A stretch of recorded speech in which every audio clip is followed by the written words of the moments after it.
Hello, and warm greetings from the United Kingdom. I'm really sorry I cannot be there in person, but for obvious reasons, I'm currently working from my office here in England.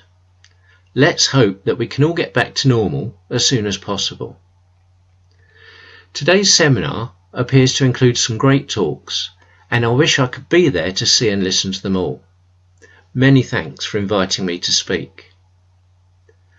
When I was asked to create a talk on the testing of automotive software for today, I was not sure what topic to cover. However, recently I've spent a lot of time looking at the testing of artificial intelligence for a number of different reasons and for different application domains, all of which I've found to be extremely interesting. At the same time, one of my responsibilities with ISO and international standards is to consider standards for autonomous systems, and a slightly different responsibility is to look at testing artificial intelligence software. So I decided to combine the two by looking at the challenges of testing those systems in autonomous cars that include artificial intelligence. Initially, that seemed a reasonable approach until I realised that I only had 40 minutes for my talk. And don't worry, it's still only 40 minutes. I obviously needed to narrow the scope, and given the need for complying with standards when building software for cars, I decided to concentrate on some of the difficulties of testing AI-based systems for cars in the context of ISO 26262. I find artificial intelligence a fascinating area, which I believe will cause big changes in the way we build and use computer systems. So hopefully I've conveyed some of that enthusiasm in my talk. If not, please accept my apologies and I blame the technology. I'm sorry I cannot be there to answer any questions you may have immediately. I am, however, happy to get questions from you through email. Please enjoy the talk.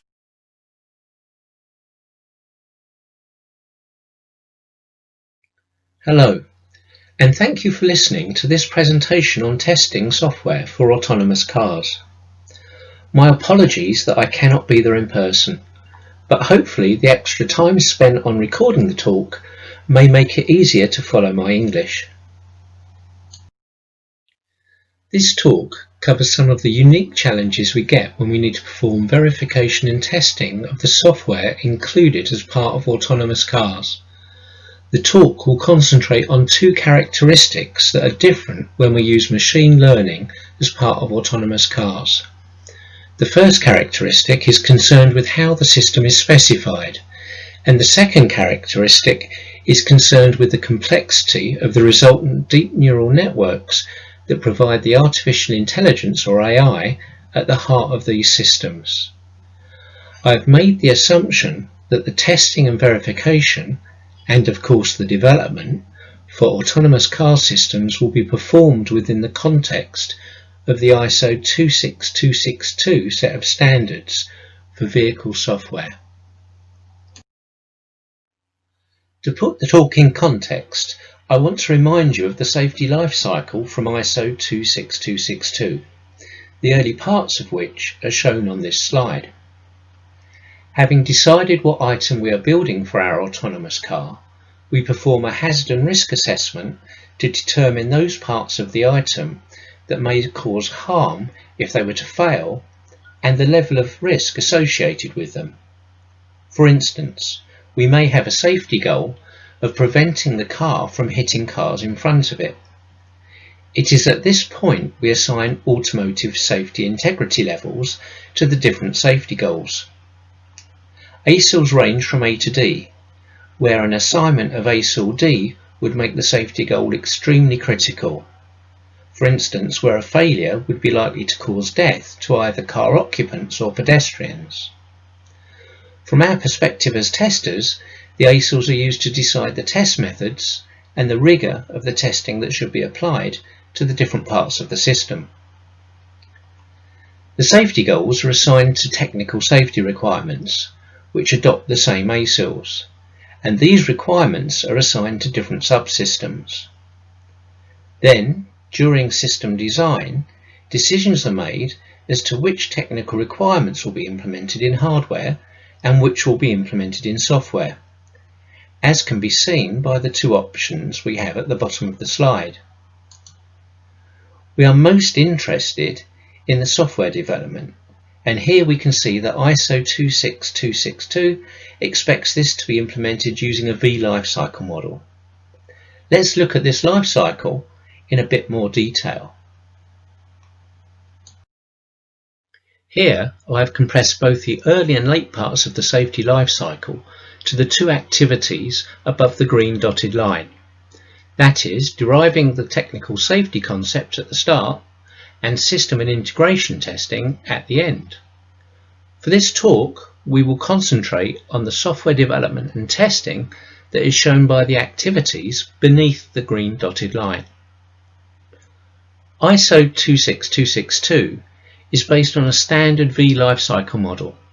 The main difference here being that we start with software safety requirements, because it's a safety lifecycle, and end with embedded software, because we know the tested software will be embedded with an item in an autonomous car.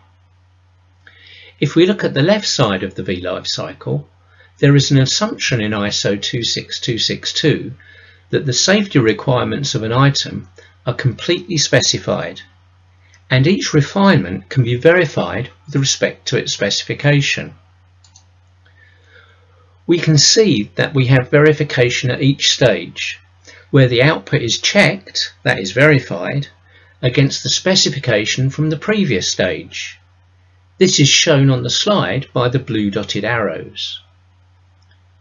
This verification is important as it allows us to ensure that the safety case can trace the implementation back to its design, then back to its safety requirements, and ultimately back to the hazards that are mitigated, which are specified as part of the technical safety concept.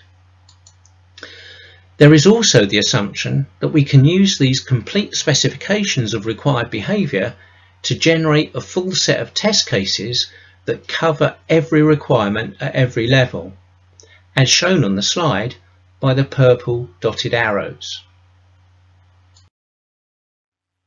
So, having reminded you of the basic assumptions underlying the ISO 26262 safety lifecycle, I want to consider the framework we are working with when we are testing software for autonomous cars. At a high level, we can consider any autonomous software system to be made up of just three major component parts. These are the blue boxes on the slide. On the far left, we have sensors which provide our system with the inputs it needs. For instance, these could be video cameras, radar, LiDAR, and GPS. These feed into the sensing component that uses these inputs to understand the current situation. Once understood, the next component uses this information to make a decision about what to do next. So this could be to turn right, turn left, or perhaps make an emergency stop. Having decided what should happen, the decision is passed to the control component, which performs the necessary actions to implement the decision. So this could be applying the brakes and the steering to the necessary extent. Commands from the control component are passed to actuators, which interface with the actual hardware components in the car, such as the brakes and the fuel input valve.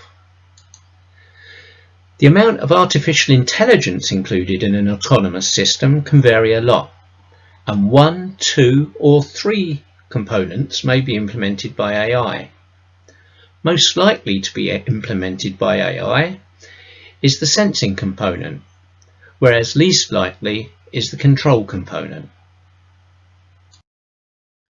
So far, I have just talked about AI components, but we can be more precise than that for most autonomous car subsystems.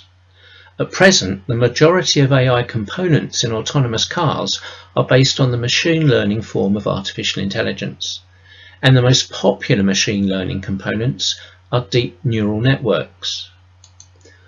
For now, we just need to know that these neural networks are modelled on the brains of animals and are especially good for applications such as image classification, playing games such as Go, speech recognition and aircraft collision avoidance systems, as well as, of course, the components of an autonomous car. These neural networks are considered to be deep because they comprise several internal layers of neurons, as shown by the yellow nodes on the slide. For an autonomous car subsystem, we could see several neural networks included in a single subsystem, often combined with traditional non-AI subsystems. As I've said, the most likely area we will see the use of AI in an autonomous car is for the sensing component. We will use this to look at how we specify the requirements for such a component. So, I would like you to imagine you have the responsibility for specifying the sensing component of an autonomous car, and this component is expected to identify obstacles that the car must avoid. Does that sound easy? What do you think? How many different obstacles can you imagine a car might encounter? Does it make a difference if they are moving or stationary? Well, of course it does. A stationary motorbike should be avoided, but a motorbike moving away from you does not. What about the size? We might try and avoid a box that was a metre high, but what about one that was 1/10 of that size? And what about the material it is made of? If it looks solid, we should probably avoid it, but if it's paper, we can probably drive over it. That is, unless we think it contains something valuable or dangerous. In fact, covering all possible obstacles and situations is impossible, so for non-trivial situations we end up with incomplete specifications. The traditional non-AI approach is shown on this slide. Traditional specifications are rule-based. Typical problems with this approach are that we get overlapping rules that cause conflicts, or problems where the rules have to be applied in a particular sequence. As we can imagine from the car obstacles problem we just considered, using this approach for real-world problems will lead to an incomplete set of rules, which are often imprecise and so are ambiguous. Let's look at what a set of rules for an image classifier for animals might look like. So, it has 4 legs, no tail, 2 eyes, and prefers to go out at night. What do you think it is? Some of you may have it. It's a frog or a toad, and if it hops, we know it's probably a frog. What about this one?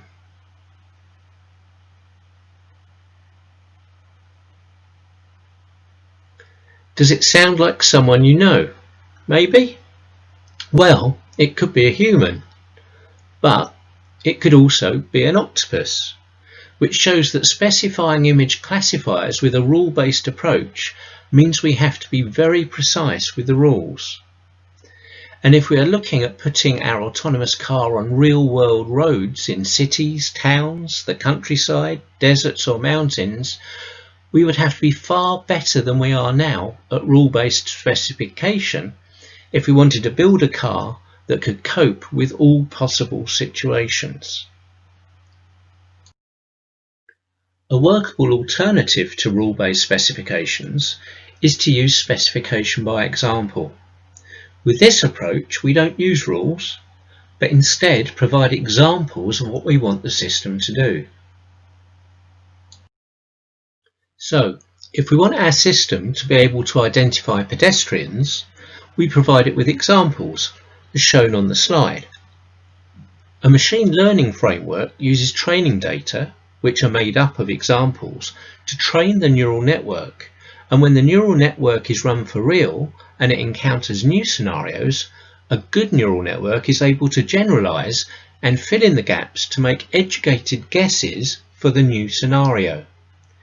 This means that the training examples do not need to cover every possible situation that the system is expected to encounter, but only a large enough subset to adequately train the machine learning system. So, for our example, the system should be able to recognise pedestrians who are similar to the examples but not the same, so making the specification task a solvable problem. We would require more than 4 examples to train a real system, but would not need examples of every possible scenario, shape or size. If we use a machine learning approach, the system should be able to generalise its idea of a pedestrian from the concrete examples we provide it. However, if all our examples was restricted to walking men, we may well train a system that does not consider women or people in wheelchairs or on roller skates or on scooters to be identified as pedestrians. If we use the specification by example and machine learning approaches together, we use our examples as training data that is fed to a machine learning algorithm which creates the machine learning model, which at present is likely to be a deep neural network. Note that with this approach, an algorithm creates the neural network from the training data and no actual programming is involved.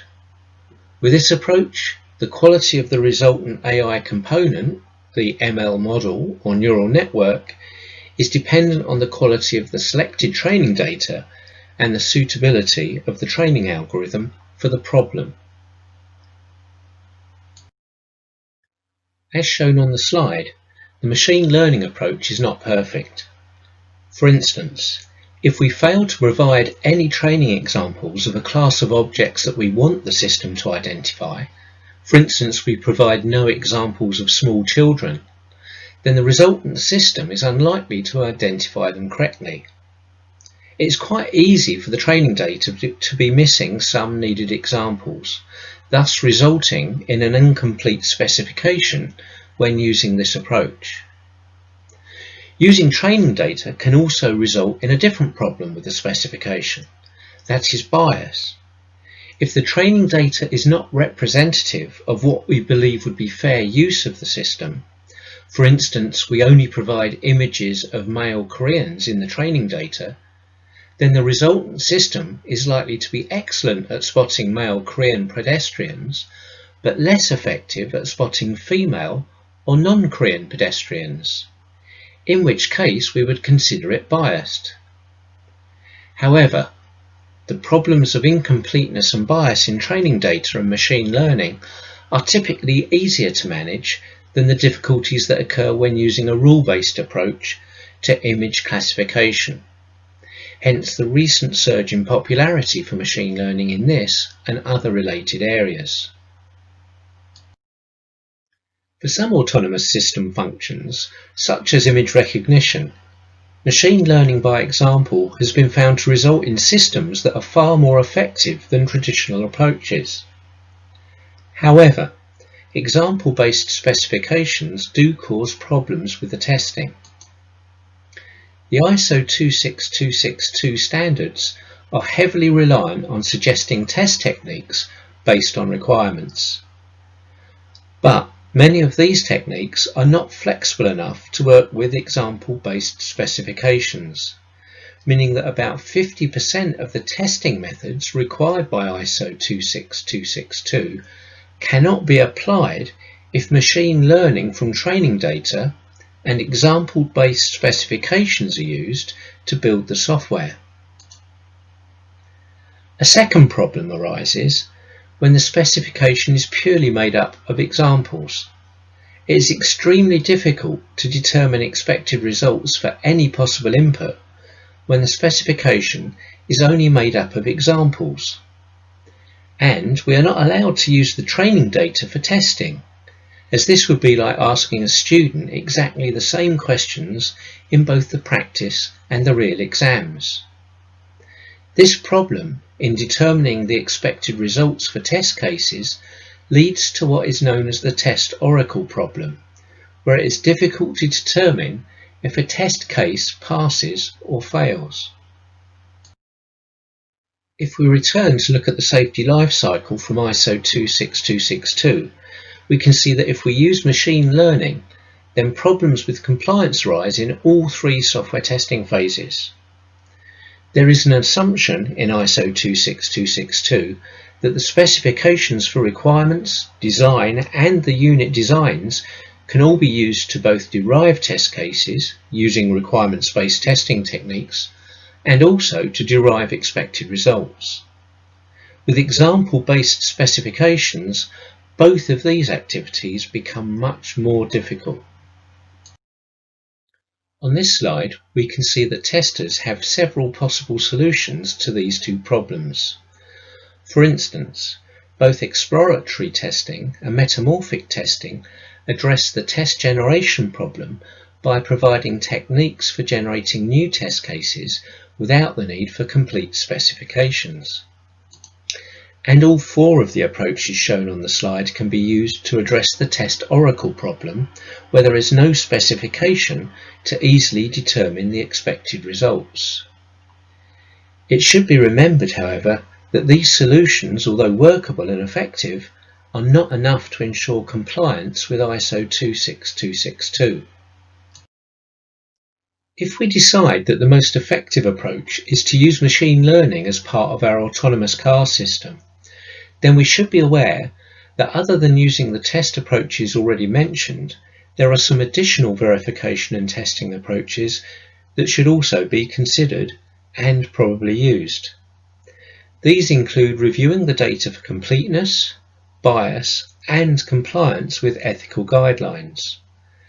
And when performing dynamic testing, we should also test for bias using a completely independent test set, overfitting, where our machine learning system fails to generalize properly and predicts based too closely on the training data, and drift, where our system works well initially, but then the operational usage drifts away from the original training.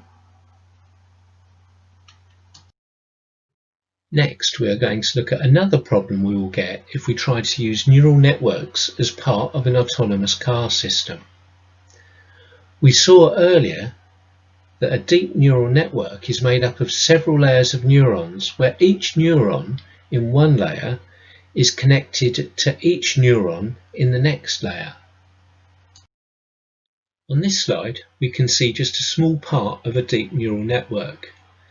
The neural network learns by training with known inputs from the training data, comparing its actual output with the known output in the training data, and using the difference between the actual and known outputs to adjust the weights, which are individually associated with each of the connections in the network.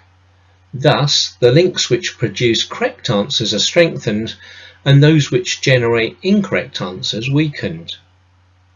Apart from the weights associated with connections, each neuron has its own bias, and when the network runs, it uses an activation function, for instance a sigmoid function, to generate the activation value that is generated by each neuron based on the activation values and weights from all the connections into it.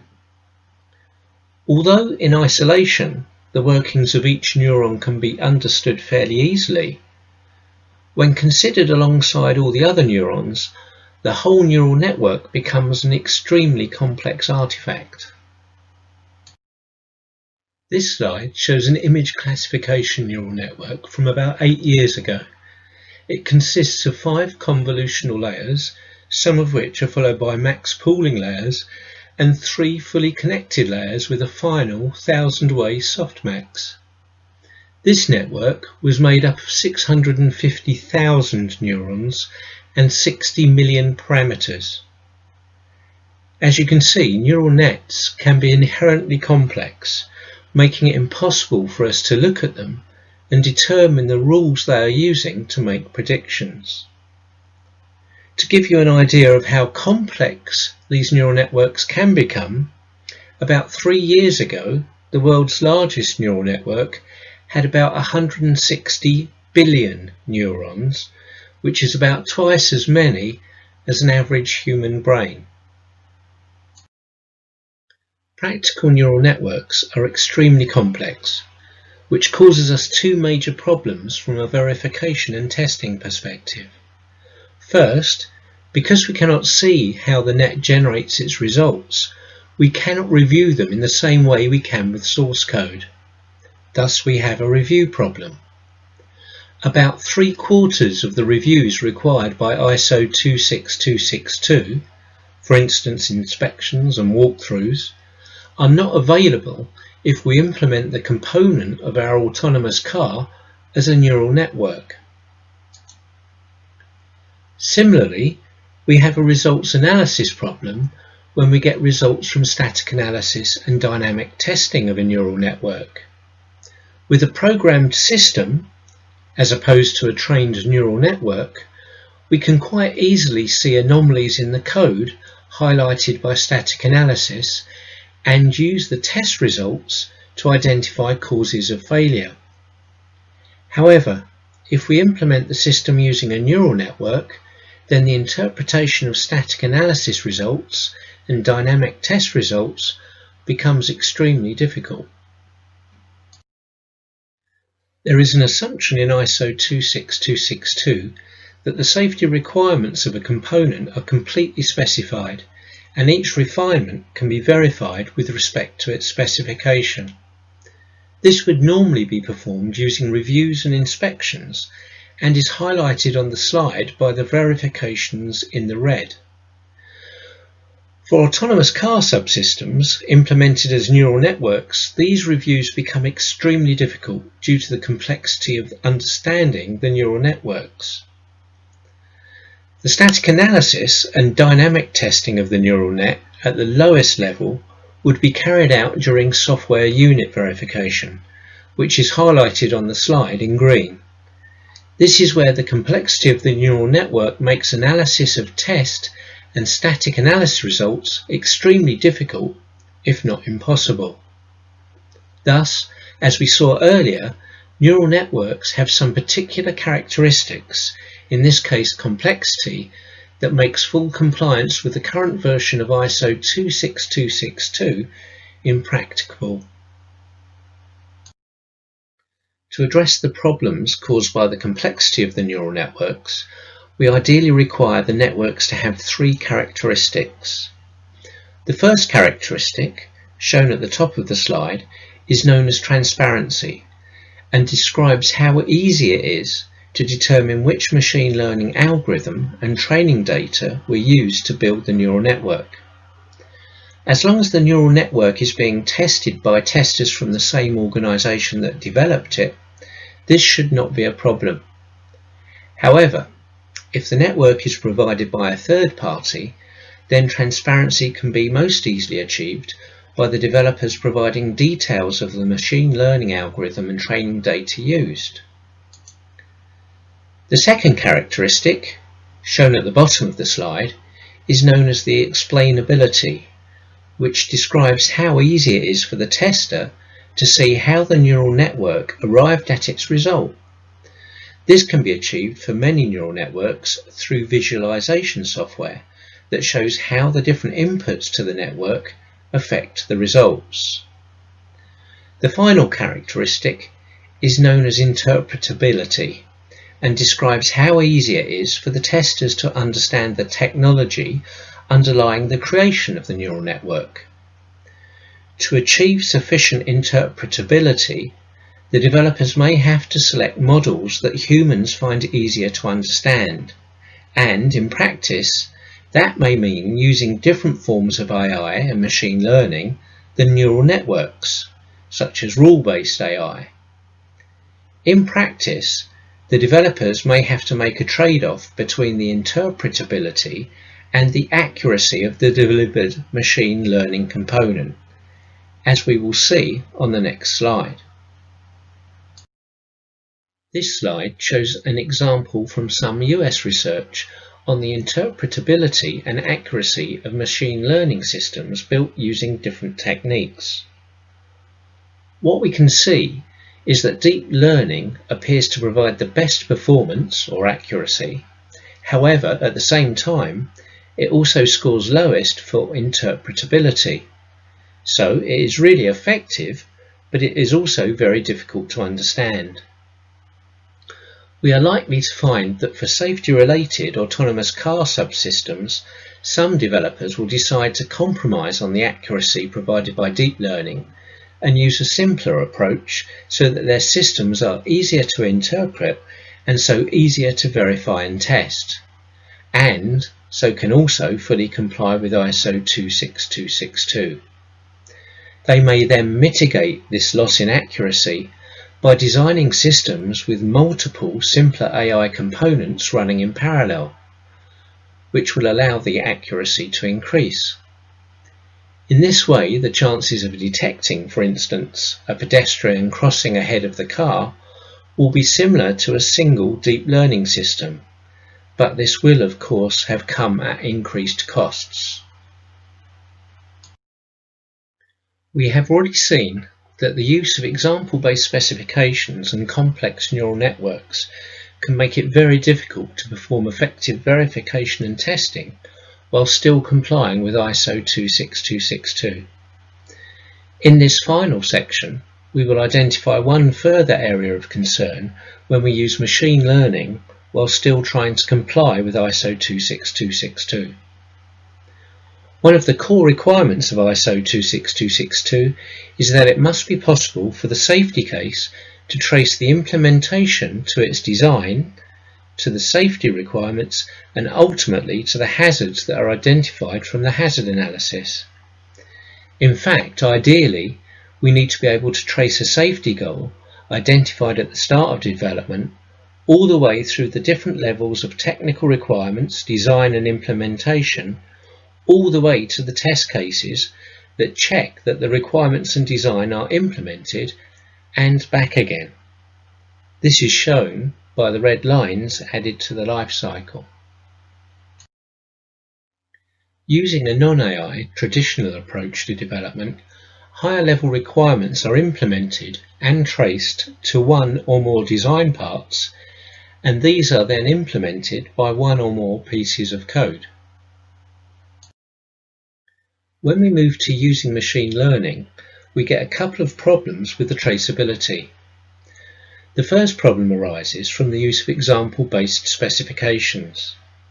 As we have already considered, a machine learning framework uses training data, made up of examples, to create a system that is able to generalize from this small subset of all possible situations. Therefore, when using a machine learning approach, we deliberately have incomplete example-based specifications that do not describe all possible required functionality, so making traceability from required functionality that is not explicitly described in the specification an impossible task. A second problem with traceability is caused by the lack of interpretability we get due to the complexity of neural networks. This means that we cannot directly see what functions have been implemented by the neural network. If we cannot see what functions are implemented, this causes a huge problem with traceability.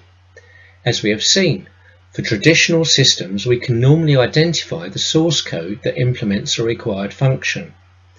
But the complexity of neural networks makes it impossible for us to confirm that a required function has been implemented, as we cannot see that functionality reflected in the neural network. Here we can see the effect of machine learning and neural nets on traceability. As with the traditional approach, we start with concrete safety goals. However, when we specify the machine learning component, by example using training data, this leads to an incomplete specification. And then, when we try to map to the implemented neural network, we do not know which parts of the neural network implement which functions, meaning that at this point we lose all possible traceability. To conclude, we already know that for many of the functions that need to be provided in autonomous cars, then machine learning and deep neural nets are the most effective solution. However, they come with two characteristics that make them quite different from traditional development approaches. They use example-based specifications and the resultant deep neural network is extremely complex from a human understanding point of view. These characteristics create particular challenges for the verification and testing of autonomous car systems in the areas of generating test case inputs and expected results, analysing test results from both dynamic testing and static analysis, reviewing the specifications and the implemented neural net, and being sure that there is full traceability from safety goals to the implementation and tests. So, given the problems, do we have any solutions? Happily, yes.